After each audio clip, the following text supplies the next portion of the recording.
Welcome in to another episode of my Dynasty Fantasy Football YouTube. Today, I'm looking at some 2025 Dynasty stashes. As always, make sure to subscribe to the channel if you haven't yet. Let's go. So my first player, Rashod Bateman, who's quietly had a solid 2024 season, but despite Lamar Jackson's strong touchdown and yardage numbers, we still don't have passing volume. So Bateman's been a bit unnoticed in our PPR fantasy game that we play. So this year in 17 games, 45 catches, 756 yards, 9 touchdowns, 72 targets, 2.6 catches, and 44.5 yards per game. Again, the yardage and touchdowns, that's decent. But in this offense, Bateman just can't get enough volume to be a PPR threat. But I think we did see a leveling up from Bateman this year as a player that we had not seen in previous seasons. Now, why do I have Bateman as a stash? Well, I do think there's a showcase opportunity coming up this week, and he's still a young player that I have hope for in the future. Last week, Bateman only had 2 catches for 24 yards and a touchdown against the Steelers, but the Ravens led that entire game. That formula will not work against the Bills. The Bills are going to score a lot of points. The Ravens are going to need to pass the ball to win this week, and Zay Flowers looks like he's going to miss another game. So Rashod Bateman's going to have an opportunity to showcase his worth to other NFL teams in this game. Now, Bateman is just 25 years old. Maybe one day he can work his way onto a different team. He's on a cheap contract. So because of that contract value, another team could be willing to trade a pick for him since he's a bargain, especially if he wants a bigger role or a payday someday. We saw Hollywood Brown force his way out of Baltimore really only for that reason.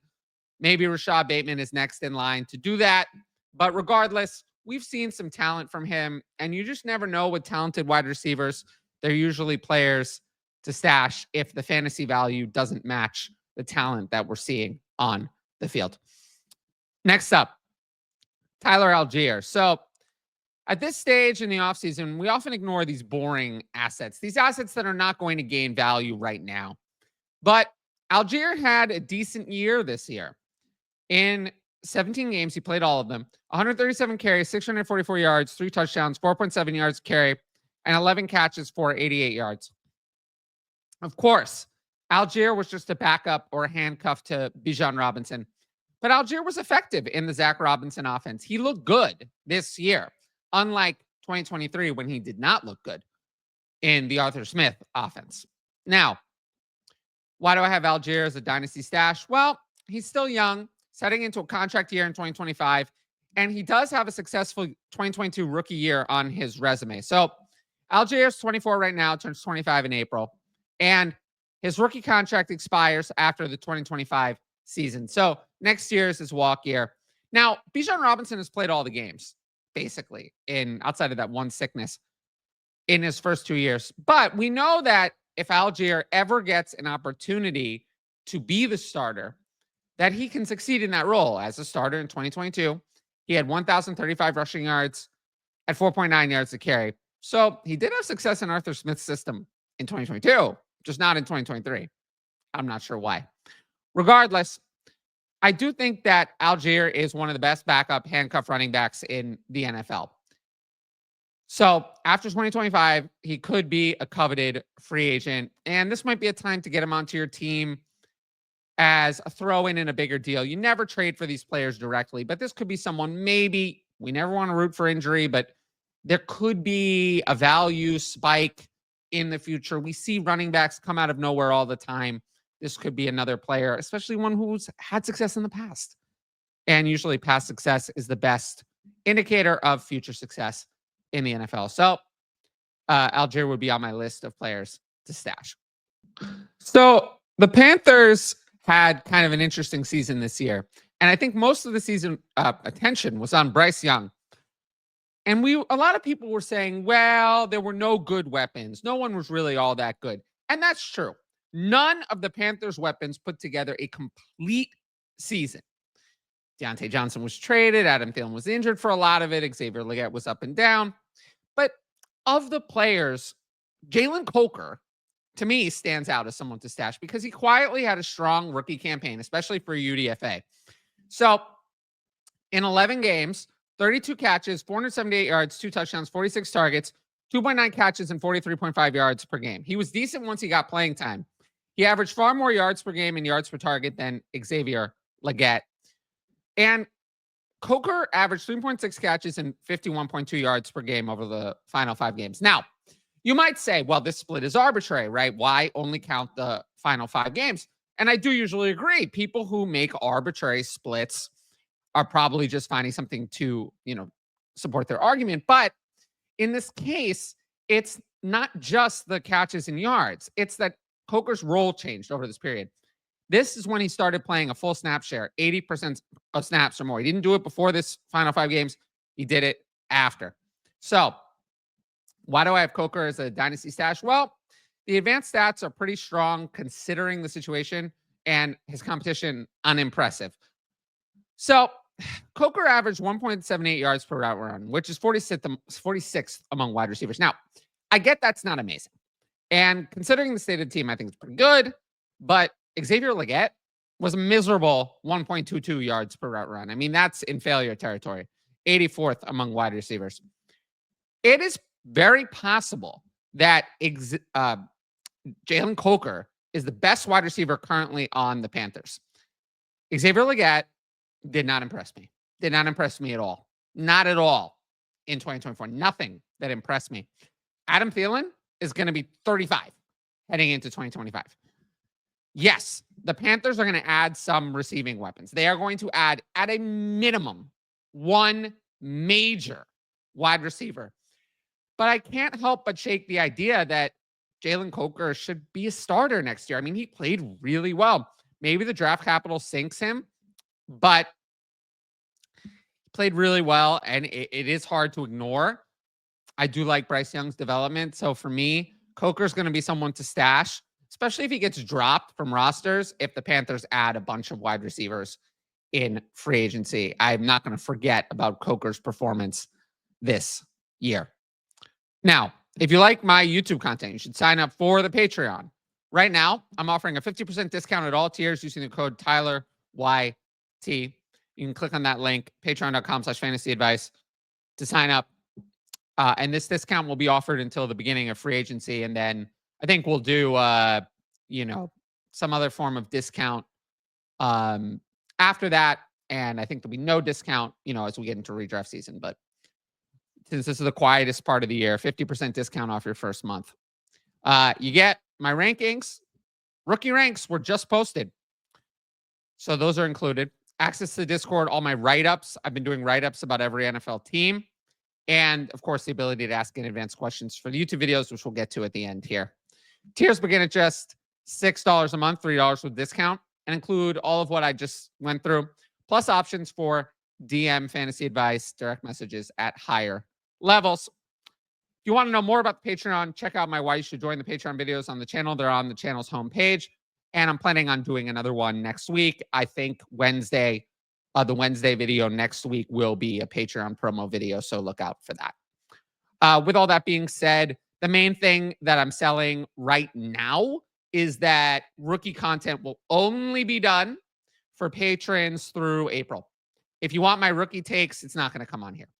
It's not going to happen on here. It's only going to be for patrons because just didn't perform last year on the YouTube. I tried doing rookie content.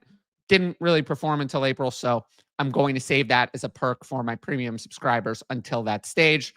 On the YouTube, it'll be all about players already in the NFL until that point.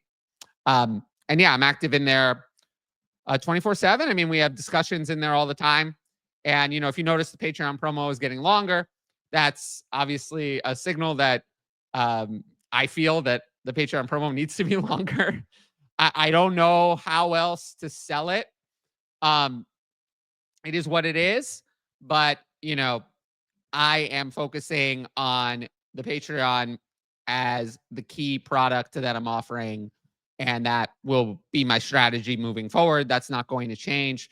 So if you want my best stuff, that's always where it's going to be, and that isn't changing. So again, I really hope that people join. I provide a 365-day a year interactive experience, which not a lot of people offer. So yeah, I hope that people check it out. With that said, we'll get into my next stash. So next player on my list, Josh Palmer. And I feel like we have this type of player every once in a while, or pretty often, this type of free agent wide receiver. So a free agent wide receiver who has not been relevant for fantasy football in a while. I mean, Josh Palmer has not been fantasy relevant in over a year. But they're very relevant for NFL teams in free agency. Last year, this player was Darnell Mooney. Very similar type, relatively young player. Most productive year was year 2, wasn't as good in year 3 or 4, and then hit free agency, got a bigger than expected contract, and then, obviously hit this year as Mooney did. Palmer wasn't bad in 2024. I mean, in 15 games, 39 catches, 584 yards, touchdown, 65 targets, 2.6 catches, and 38.9 yards a game. But it was his worst year since his rookie season. I mean, Ladd McConkey came in and was amazing. I mean, we know Ladd McConkey's a better player than Josh Palmer. Quentin Johnston stayed healthy all year, and Quentin Johnston, while he's not great, is good enough to earn some targets. So between McConkey and Johnston, it limited Palmer's opportunities. It's not like 2022 and 2023 where Keenan Allen and Mike Williams missed a lot of time and Palmer was able to step up.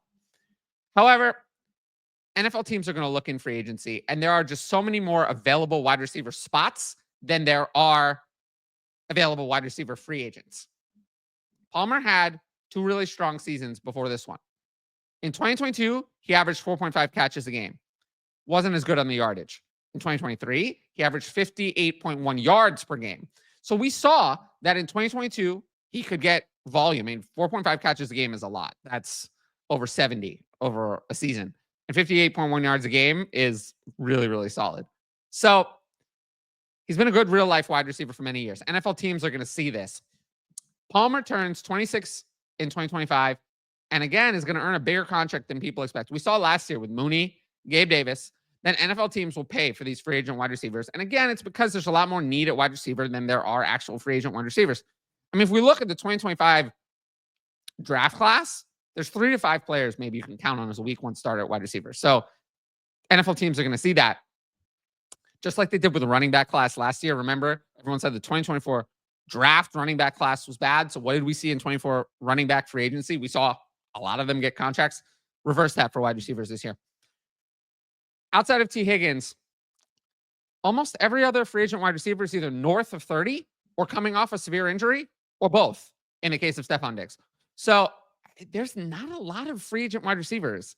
Palmer's going to get a contract, and maybe that'll provide an opportunity to sell him, but I do think he's a good stash right now. Last player, John Metchie, who I feel like I've mentioned many times on this channel. I've always had a soft spot for him, but he has an opportunity this week, so I figured I'd bring him up one more time.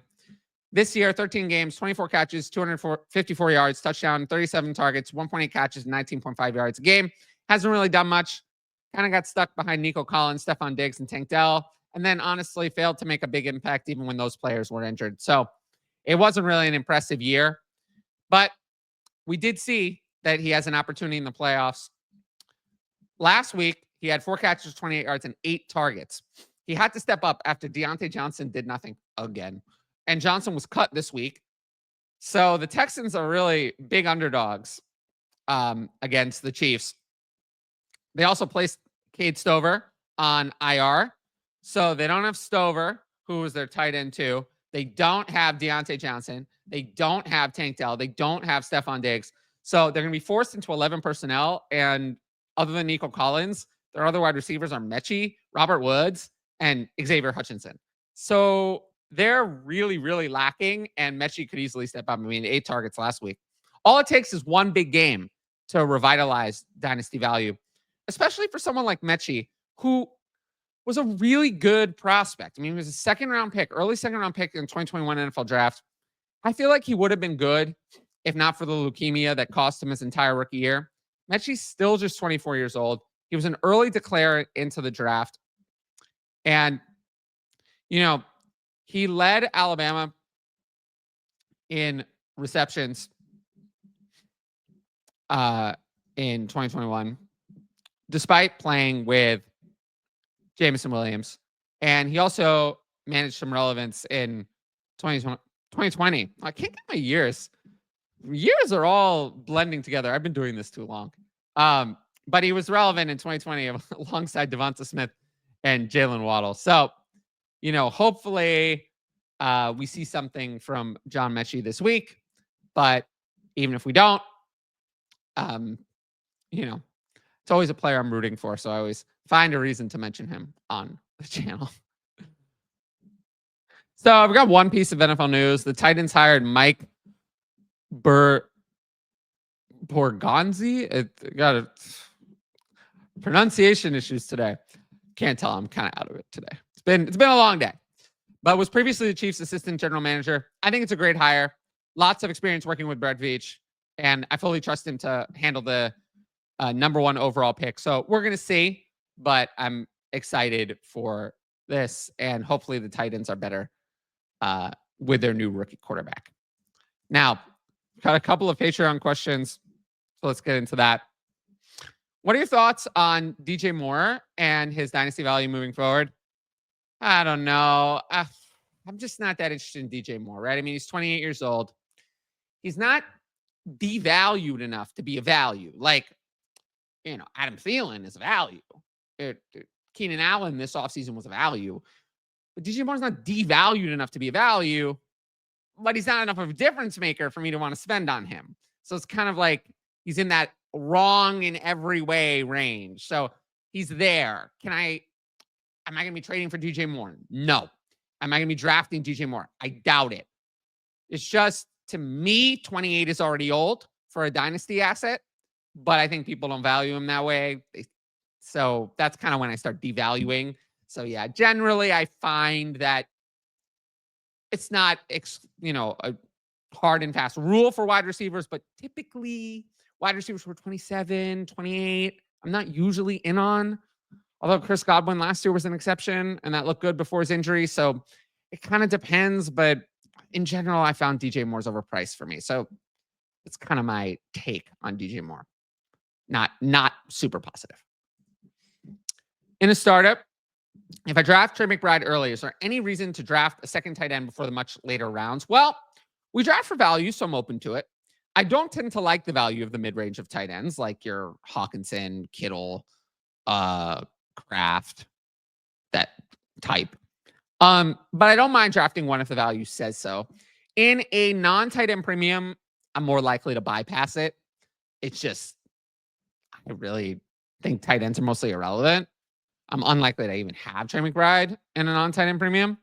In tight end premium, maybe, because sometimes you can play tight ends in the flex, especially in a pinch or on a bye week. So, yeah, I mean, I'm open to it, but again, I draft for value. So I'm not really focused too much on whether I would or I wouldn't based on a player I already drafted. Now, if you like the video, make sure to support the channel by subscribing. And don't forget to hit that notifications bell so you can be notified about all my exciting content as it drops. Of course, if you want my best fantasy football advice, it's available on the Patreon. Dynasty content year-round, and of course, rookies as well on there. 50% discount at all tiers using the code TylerYT. Patreon.com/fantasy advice. You can click on the top right corner to sign up.